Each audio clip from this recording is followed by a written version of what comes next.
Hej, vi hedder Rasmus, Mads og Frederik, Ja.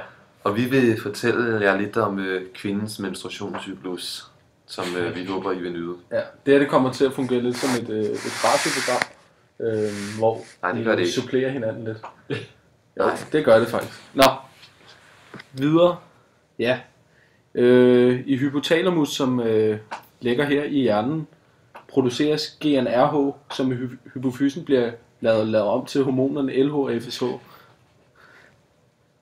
Det er rigtigt. Vi griner lige nu. Disse hormoner bliver sendt ned til æggestokken, hvor det sætter gang i kønsmodning af æggestokken. Æggestokken danner ægceller og sørger for en cyklisk produktion af østrogen og progesteron. Yes. Ja. En typisk kvindes cyklus under menstruation varer cirka 28 dage, men kan selvfølgelig variere, som sagt. Præcis. Og nu vil jeg give ordet videre til Rasmus Stage. Velkommen tilbage. ja, nu vil jeg så forklare lidt om ja. Og vi har så en cyklus, som der er delt op i 4 faser. Menstruationen, ægløsningen, follikelfasen og lutealfasen. I en helt anden rækkefølge end den talte. Ja. Det er lige meget. Æggestokkenes funktion er at skabe befrugtningsdygtige ægceller og skabning af østrogen og progesteron. I hypofysen dannes der stoffet LH og FSH. Når blodets indhold af FSH stiger, begynder folliklen at vokse.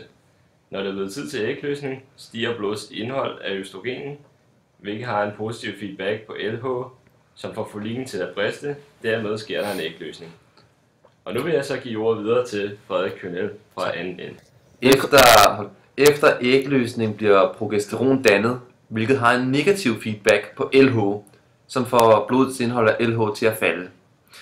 Efter ægløsningen opstår det gule legeme så folliklen.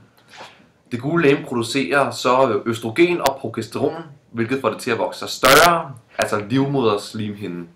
Livmoderslimhinden vokser sig større, sådan så det bliver lettere at modtage det befrugtede æg, så det lettere sætter sig fast.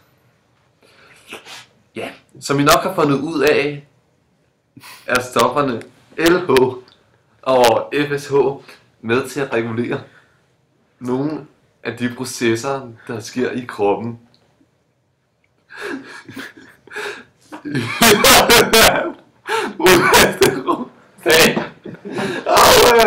Østrogen